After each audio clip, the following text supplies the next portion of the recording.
Muito bom dia, boa tarde, boa noite, canal Alexandre e Lucas Flá na área. Mais uma vez agradecendo a presença dos amigos que fortalecem o canal, deixando o like, quem não é inscrito se inscrevendo no canal e, por favor, compartilhem o vídeo, que isso ajuda o canal a ganhar visibilidade no YouTube, ok? Vamos falar de muita coisa, mas inevitavelmente vamos começar falando do assunto que voltou aos noticiários. É a questão do Pedro não ter sido relacionado para o jogo deste sábado contra o São Paulo. Inevitavelmente a gente tem que comentar sobre isso, é um assunto chato, eu não gostaria de falar sobre isso mais uma vez, mas infelizmente é um assunto importante.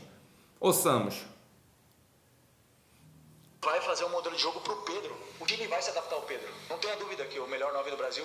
E o Plata, cada vez que ele entrava no jogo, ele melhorava. Chega um momento que o Plata, ele arromba a porta do treinador. Ele fala assim, eu vou jogar nesse time aqui. Então não é o modelo de jogo, o jogador pro modelo de jogo. O treinador tem que fazer um modelo de jogo para esse jogador. E quando o Pedro voltar, o treinador vai fazer um modelo de jogo pro Pedro. O time vai se adaptar ao Pedro. Não tenha dúvida que o melhor 9 do Brasil e nós vamos nos adaptar para ele. O melhor 9 do Brasil, nós vamos nos adaptar para ele. Essa fala do Felipe Luiz foi no dia 2 de fevereiro. Então tem aí praticamente 5 meses. Alguma coisa aconteceu nesses 5 meses que mudou aí a cabeça do Felipe Luiz. Seja o comportamento do Pedro nos treinamentos, como algumas pessoas colocaram aí, ou seja o próprio Felipe Luiz que mudou sua filosofia, mudou sua maneira de pensar. O certo é que alguma coisa está acontecendo, que o Pedro está sendo preterido, né? Isso aí não tá ficando legal. Um jogador, na minha opinião, muito importante. E vocês, o que acham? Estão satisfeitos com a saída do Pedro do plantel aí, nesse jogo de volta no Rio de Janeiro? Vamos falar aqui da classificação? Vamos voltar aqui para falar da classificação. O Flamengo liderando aí o campeonato com 24 pontos, Cruzeiro com 24 também, com jogo a mais. Aí a gente tem Bragantino, Palmeiras, Bahia, Fluminense, o Atlético Mineiro, Botafogo, Mirassol e o Corinthians são os 10 primeiros colocados. Lembrando que o Flamengo tem um saldo maravilhoso de 20 gols, né? 24 marcados, 4 sofridos, num saldo de 20 gols. O Flamengo enfrenta o São Paulo, que é o 14º colocado, com 12 pontos. O Flamengo enfrenta o São Paulo nesse sábado, quando jogam também Internacional e Vitória, no mesmo horário, 16h30, Vasco e Botafogo às 18h30, Bahia e Atlético Mineiro, 21h30. Então essa é a agenda de jogos para o sábado. O Cruzeiro, o nosso adversário, digamos assim, mais próximo, né, do campeonato, na disputa do campeonato, está nos nossos calcanhares, está jogando domingo contra o Grêmio às 20h30, jogando em Porto Alegre às 20h30. Falando do jogo Flamengo e São Paulo, né, vamos entrar no jogo propriamente dito, vamos falar da arbitragem. Quem apita o jogo? O Wilton Pereira Sampaio de Goiás apita o jogo com Bruno Bosquilha auxiliando de um lado e Bruno Rafael Pires é o auxiliar do outro. Então, Wilton Pereira de Goiás. Muita gente já vai torcer o nariz, mas é aquilo, né? Se é um, a gente reclama. Se é o outro, a gente reclama. Então, não tem muito o que correr, né? Com relação à arbitragem. Jogadores do São Paulo. Aqui os dois jogadores que eu considero principais do São Paulo. Um é certo de entrar em campo, né? Que é o Oscar. E o outro pode ser que entre, que é o Lucas Moura. Lucas Moura é um jogador extremamente interessante, 32 anos, jogador inteligente, articulado, que corre com a bola, que pifa os companheiros. O Oscar é um jogador mais de cadenciar o jogo, mas de qualquer maneira, se um dos dois não puder jogar, é um desfalque importante. E parece que o Oscar joga e o Lucas Moura tem possibilidade de jogar. A princípio é isso que vai acontecer. O treinador do São Paulo, Hernan Crespo, né, que voltou ao clube, depois de ter conquistado o Campeonato Paulista em 2021, tem provavelmente a escalação de 3 zagueiros. Provável escalação do São Paulo, vamos lá? Rafael, Arboleda, Alan Franco, Sabino ou Ferrarese, no lugar dele, Cedric, que é o português que joga de lateral direito, né? Alisson, Bombadilha, Marcos Antônio, um jogador que foi pretendido pelo Flamengo durante um tempo, Enzo Dias, Oscar e André Silva. Essa é a provável escalação do São Paulo. São Paulo que não conta com o Luciano, que está cumprindo aí suspensão por 3 cartões amarelos. Lucas Moura e Ferreirinha são jogadores que podem ser relacionados ainda durante para a partida, né? Pode ser relacionados para a partida ainda. Então é isso. Com relação ainda ao Flamengo, vamos começar a falar de leve aqui sobre o mercado da bola, né? Que o mercado da bola começou efetivamente no dia 10. Nós estamos fazendo o vídeo do dia 11 para o dia 12. Começou o mercado da bola. Começou o mercado da bola. Eu gostaria de ter boas notícias no mercado da bola, mas a gente começa falando mais de saídas do que de entrada. Aqui estão os dois laterais direitos do nosso time, né? O Varela, que está com contrato para ser renovado, quase certo, já acertado aí, o Varela vai continuar no Mengão. E o Wesley, que quase certo com a saída para o Roma, ou a Roma, né, como se diz. O jogador deve estar aí fechando com o time italiano. Para o lugar dele, vem alguém? E aí, você traria alguém? Existem nomes aí sendo cogitados para o lugar do jogador Wesley. Eu vou botar aqui 3 nomes na famosa pranchetinha. Vamos acompanhar os nomes aqui que eu estou colocando? As opções, olha aqui. Primeiro nome, Kelvin, né? 24 anos, está no CSKA. Jogador que muita gente lembra dele no Atlético Paranaense, perfeito? Jogador, bom lateral, jogador forte, jogador com um bom preparo físico, né? O outro jogador, Vinícius Tobias, aí é um jogador mais técnico, um pouco mais lento, foi formado no Internacional e bem jovem, 21 anos. Jogador do Shakhtar Donetsk, jogador bem conhecido do José Boto. Ian Couto, 23 anos, jogador do Borussia. Esse nome eu acho que é muito difícil, ganhou alguma força, apareceu em alguns sites aí o nome dele vinculado à possibilidade de vir para o Flamengo por causa dele estar insatisfeito lá no clube alemão. Mas um jogador caro que eu não vejo ele voltando para o futebol sul-americano, voltando para vir jogar no Flamengo, não. Eu acho que desses nomes, o Kelvin é o nome mais propício, até pela idade, acho um jogador mais velho, mais maduro que o Vinícius Tobias. 21 anos, investindo num lateral de 21 anos, vocês investiriam? Entre aí nos comentários e coloquem, ou trariam o Daniel Sade, que tem 19. A diferença não é tanta, né? Será que não seria mais interessante? E falando em jogadores, vamos falar da escalação possível do Flamengo, né? Já sabendo que o Pedro não vem, eu montei essa pequena escalação aqui. Quero que vocês colaborem aí, dando a opinião de vocês. O que vocês acham? Se acham possível, provável essa escalação? Rossi no gol, Wesley, Ortiz, Pereira e Alexandro. De La Cruz com Jorginho aqui na volância. Eu estou fazendo um 4-2-4 porque o Felipe faz, né? Eu não estou dando a minha escalação, estou dando a provável que eu acho que deve vir. Plata pela direita, BH com a Arrascaeta encostando aqui, fazendo um ponta de lança. E o Luiz Araújo se sacrificando de novo pela esquerda. Essa é a provável escalação que eu imagino assistir no jogo contra o São Paulo. O que vocês acham? Vocês acham que vem alguma coisa diferente disso? Felipe Luiz vai criar algum fato novo, diferente desse 4-2-4? Será que ele vem com o Alan? Será que ele vai inventar aí um Michael de novo? Ou ele pode botar simplesmente o garoto Wallace-Ian, né? Que jogou tão bem lá no Mundial. Será que ele vai ter coragem de botar um Wallace-Ian? Eu acho que está tão difícil do Felipe Luiz mostrar um espírito de vanguarda, né? Enquanto isso, o médico do Flamengo, Fernando Sazak, falou sobre a recuperação que vem acontecendo de maneira plena, favorável do nosso volante Pulgar. A gente ainda vai ficar sem o Pulgar durante um tempo. Pulgar só deve voltar para o Flamengo no período de outubro, de setembro para outubro, é que a gente em outubro de verdade a gente deve ter o Pulgar. Agora, já que a gente está falando de mercado da bola, falamos aí da saída quase eminente, aí, provável demais do Wesley, né? E dos jogadores que poderão vir para a lateral direita, eu vou fazer aqui um exercício com vocês, uma brincadeira, na verdade, com vocês, sobre um jogador aqui, tá? Vou mostrar esse jogador, perguntar se vocês contratariam este jogador aqui, ó. Vocês contratariam esse jogador aqui? Sabe de quem eu estou falando, né?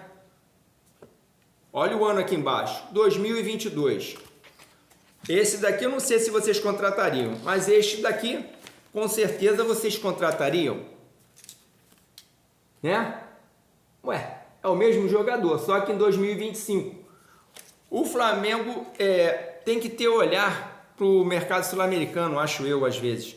O Arias, que é o jogador em questão, foi comprado pela bagatela de 3 milhões,1 reais. Eu estou falando de reais, não estou falando de euros não, né? Cerca de 600 mil dólares. Uma bagatela, né? Que o Fluminense pagou no Ares. Foi uma sorte, mas será que não tem nenhum jogador sul-americano que o Flamengo possa buscar? Eu vou mostrar esse jogador agora aqui, ó, para vocês. É o Vinícius, né? O Vinícius Souza. O Flamengo está recebendo cerca de 3 milhões,3 na transação do Vinícius Souza, que está saindo do time Sheffield United, né, para o time alemão, né, Wolfsburg. Ele está saindo de um time para o outro. O Flamengo, como time formador, está ganhando praticamente o que o Fluminense pagou no Ares. É algo surreal, né, gente? Esses números, quando são confrontados, mostram uma realidade muito estranha para mim, certo? Como estranho também é de novo surgir o nome de Paquetá, né, nos noticiários. Uma possível chance dele ser absolvido, né, faz com que muita gente fale do Paquetá voltando para o Flamengo. Eu, sinceramente, o Paquetá absolvido, para mim, é questão do Paquetá ir para um Manchester City, para um Real Madrid, para um Barcelona, para um Bayern de Munique, porque o preço dele vai sair dos 30 milhões de euros, né, que estavam sendo supostos pelo West Ham, para passar para 60, 70, 80 milhões de euros, porque o preço que estava sendo ventilado era o preço dele sendo julgado com o risco de ser condenado. Uma vez liberado da sentença, ele livre, o preço dele de mercado vai dobrar no mínimo, na minha concepção. Enquanto isso, esse aqui continua sendo falado, mas não é fechado o negócio com o Jorge Carrascal. O time do Flamengo, o clube do Flamengo, parece sempre que tem uma novela, né? Se estende com relação a contratações. É uma coisa impressionante a dificuldade do Flamengo com relação a fechar com esses jogadores. Isso me preocupa bastante. Agora eu vou falar sobre uma outra questão que também é preocupante. Vou tirar aqui o artesanato do amigo e vou trazer aqui, ó, esse quadro aqui para a gente dar uma olhada.